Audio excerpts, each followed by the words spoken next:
Diversity training increases prejudice and activates bigotry among participants, new study says. Really? So you're telling me that telling one group that they're always oppressed by this other group, while telling that other group they're a piece of shit for always oppressing the first group, might lead to some prejudice and bigotry? Wow, it's almost as if there's no such thing as reverse racism. It's all just racism, huh? The diversity, equity, and inclusion training is divisive, counterproductive, and can even serve to increase prejudice among participants, a new study by a Canadian professor says. Finally, academia has caught up to where we've been from the start.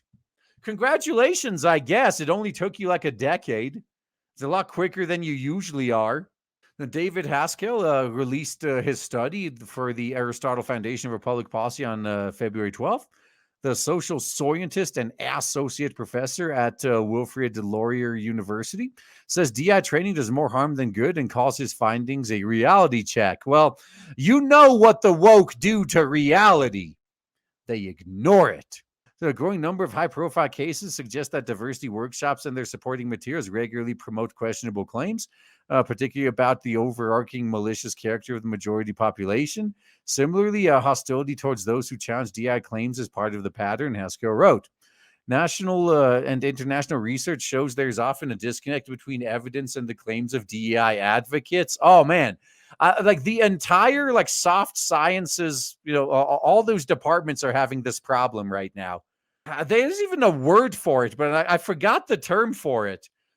It's some proof crisis or whatever they call it, where you've actually had new generations of academics and scientists look at older papers and reproduce all their studies to try to see if they could get the same result.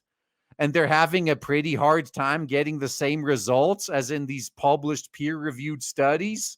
And then they wonder why no one trusts the science. Oh, replication crisis? Yeah, okay, yep, that makes sense. That sounds familiar. So there's been a lot of high-profile claims that have just been taken as gospel over the years. But it turns out that they can't be reproduced. And yet everyone just took it as fact. Well, academia said so. So it must be true, right? So an extreme example, Richard Bilkso, a 60-year-old Toronto District School Board principal who had challenged DEI claims, took his own life on July 13th, current year -1. His lawyer, Lisa Bildy, suggested that harassment he received following a DEI training in current year -3 directly contributed to his Minecrafting. A workplace safety and insurance board ruling confirmed that he had been subject to workplace harassment and bullying. So what's going to happen to those who drove him to that? Are they going to be now punished? Probably not. Though claims that Canada and other Western countries are systemically racist are not borne out by the statistical analysis of differences in outcomes, Mr. Haskell's paper states. It cites Foundation colleague Matthew Lau, who wrote the data on disparities in income, indoctrination, attainment, occupational outcomes, and public school test scores show that, on average, Asians are doing better than the white population. Well, that's why Asians are now honorary white people. The paper also argues that the purported positive results of DI training are as questionable as the premise that that a focus on implicit bias and white privilege and microaggressions does not foster harmony. Yeah, when you keep dividing people, and oftentimes in a very hostile way, does this surprise anybody? So to quote-unquote prove the effectiveness of DEI indoctrination, proponents often point to surveys conducted before and after the workshops that show following the training, participants are much more likely to accurately answer questions that align with pro-DEI ideas. This type of methodology is drawn criticism and has proven to be unreliable. Well, do you want to know why they answer the way they do? Because they know the answer you want to hear, and they know they'll be in trouble if they don't give it. So they're going to give you the answer you want to hear. An annual review of psychology published in current year -2, U.S. research psychologists Patricia Devine and Tori Ash criticized DEI proponents' proxy measures for success that are far removed from the types of consequential outcomes that reflect the purported goals of such trainings. The authors concluded implementation of diversity training has clearly outpaced the available evidence that such programs are effective in achieving their goals. I will actually diverge from the popular opinion here, and I will claim straight up they are actually effective. They are. They're very effective at achieving their goals. The goal is all this division. So the numerous systemic reviews and meta-analysis showed or reviewed by Mr. Haskell similarly found the positive results of DI training are undetectable and negligible. The negative results are very much detectable, but the positive results are negligible. Hey, obviously the problem is that we're not DEIing hard enough. Am I right? So in their annual review of psychology published in current year minus 15, then Harvard professor Elizabeth Palak and then Yale professor Donald Green examined 985 studies, quite a bit. Found that due to weakness in the internal and external validity of existing research, literature does not reveal whether, when, and why intentions reduce prejudice in the or interventions reduce prejudice in the world.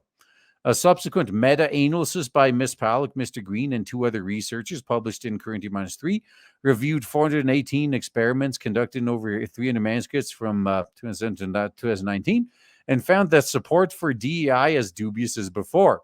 Although these studies report optimistic conclusions, we identify troubling indications of publication bias that may exaggerate effects. Academia making shit up? No, they'd never do that. So Mr. Haskell said the harms of DEI are more clear than its benefits. DEI instruction has been shown to increase prejudice and activate bigotry among participants by bringing existing stereotypes to the top of their minds or by implanting new biases they had not previously held. Yeah, like considering black people to be orcs, for example. That's something Wizards of the Coast just implemented. Like, I had no idea they viewed orcs as black people, but now I do. They made all of us racist. In Current Year -6, Harvard sociologist Frank Dobbin, a colleague Alexandra Kalev, published "Why Doesn't Diversity Training Work?" A challenge for industry and academia in the journal Anthropology Now. Hundreds of studies dating back to the 30s suggest that anti-bias training doesn't reduce bias, alter behavior, or change the workplace. The authors wrote, the field and laboratory studies find that asking people to suppress stereotypes tends to reinforce them, making them more cognitively accessible to people. Absolutely true.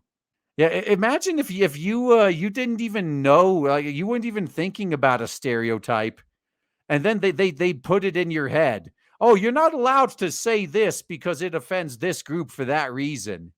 And then from then on, you'll just always associate that group with that thing. They're doing this to themselves. Absolute genius. As far back as 1994, Neil McRae, a Airstrip One based University of Aberdeen and fellow researchers, wrote in a paper for Social Psychology Journal and for a social psychology journal that the strategy for repressing stereotypic thoughts can have a rebound effect. When people attempt to suppress unwanted thoughts, these thoughts are likely to subsequently reappear at even greater insistence than if they had never been suppressed. Yeah, because it makes you acknowledge them. Like you acknowledge. I mean, previously you wouldn't even give it a second thought. You just move on with your life and it would vanish. But now, like, no, you got to make your whole existence around this thing. So Mr. Haskell said DEI training can create a sense of isolation and demoralization for people belonging to the quote-unquote dominant culture because they're depicted as fundamentally depraved, racist, sexist, sadistic, etc., while the other groups are depicted as important and worthwhile. This as well, going back to the previous thing when we're talking about suppressing thoughts and whatnot, what this kind of reinforces is, well, maybe if they need all this special treatment, maybe we're right about them. Like that's what it reinforces. In a Current Year -4 study, Musa Al-Garbi, a sociologist and an assistant professor at New York-based Stony Brook University, found this clear double standard leads to many from the dominant group to walk away from the training, believing that themselves, their culture, and their perspectives and interests are not valued at the institution. That is an absolute fact. If you've been forced to go through a training where like all they did was demonize you for a week, well, what else are you supposed to take away from that? I mean, maybe there are a few cucks out there who'd be like, "Oh my god, I didn't realize what a horrible person I was. Oh no, I'll do better." There's always going to be a few cucks like that, but most people are like, "Oh, so despite the fact that I've made the company millions, they still just see me as a piece of shit, huh?" All righty, all right, point taken. The training also leads many to believe that they have to walk on eggshells when engaging with members of minority populations, he wrote. As a result, members of the dominant group become less likely to try to build relationships or collaborate with people from minority populations. Yes, and it's the same thing with the whole men versus women divide too. Like that, this is why men are just avoiding women now. It's not worth the hassle. So it's the same thing here at work. Like if you know like the HR ticking time bombs and you got to walk on eggshells around them, you're just not going to interact with them voluntarily. So Aaron Cooley, an associate professor of psychological and brain sciences at New York-based Colgate University, found in a current year -5 paper that among social liberals, learning about white privilege reduces sympathy, increases blame, and decreases external attributions for white people struggling with poverty. An interview with Epoch Times, Mr. Haskell explained the logic behind this outcome. So they were even more hostile towards poor whites because those people must be categorically lazy or dysfunctional because they have privilege. Why are they not successful? Of course, white privilege completely ignores the thousands of other variables that go into every person, white or black or indigenous. And there's so many things that can cause social or economic distress. Mr. Haskell said that those of Asian descent often succeed in the West due to their high rates of two-parent families and emphasis on hard work, higher indoctrination. Well, that one's not as important. And personal responsibility, that's very important. The personal responsibility, that's like the opposite of American values nowadays. So yet, because of this success challenges DI doctrines of white dominance, Asians get reclassified as whites. Oh, that's funny. Let's just count this group that proves our theory wrong as the oppressor too, so our theory is still right. School boards in the U.S. under the influence of DI ideology and training have begun to deny the existence of Asians and simply call them white. They put them all into one category, he said. So white is the catch-all term for oppressor, and so the better you do, the more oppressive you are. In current year -3 submission to the U.S. Supreme Court, students of Asian descent were shown to need entrance exam scores of 450 points or higher, or than black people who have the same chance, or to have the same chance of admission at Harvard and the University of North Carolina at Chapel Hill. The combined highest score of math and verbal skills was 1,600, so Asians needed to be nearly perfect. Nearly? No, you need to be perfect. In the summer of current year -1, the U.S. Supreme Court struck down racial quotas as unconstitutional. Good, finally. And in violation of the federal civil rights law, Mr. Haskell argues in his paper that Canada is different. Canada has no such legislation. In fact, our Charter of Rights and Freedoms and our human rights laws allow for discrimination against the majority population. Good on you, I guess. Let's see how long you can survive without changing that. This constitutional allowance has now resulted in employment postings that, in the name of DEI, explicitly promote reverse or recycled racism. That's just called racism. Like, there is no such thing as reverse racism. It's just racism. So in the interview, Haskell said the riots following the overdose of George Kirby opened the spigot larger than ever before on DEI spending. And he hopes his analysis will empower businesses, government, post-secondary institutions, and public schools to reverse course. They're only going to they're not going to be convinced by your study. They're not going to reverse course because of your study. They're going to reverse course after it's too late, after they lost money. All they care about is money, profits.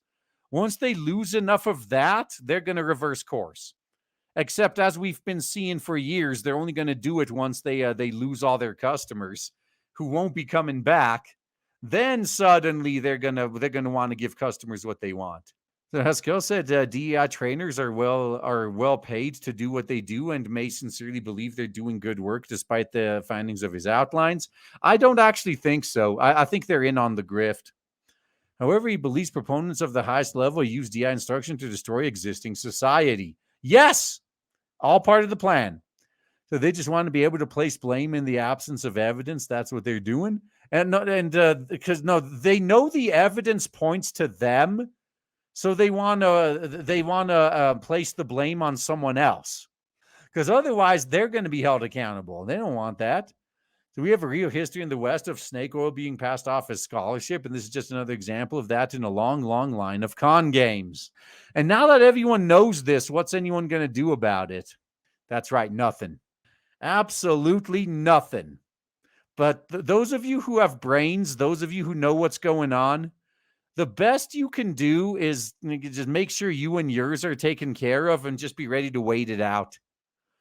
Like as I always say, imagine you're in a fortress that's well defended, impenetrable walls, impenetrable gates, as long as your side isn't idiots and doesn't open them. You got like 4 years worth of food back there, and pounding on your gates trying to get in is a tribe of cannibals. All you got to do is wait, and they'll eat each other. That's it. Just outlast them. DEI is already on the way out. Some companies are trying to get sneaky and just rebranding it, but that's not going to work. Those are the companies that are going to fail. So get ready to outlast them. This is a battle of attrition. Point and laugh.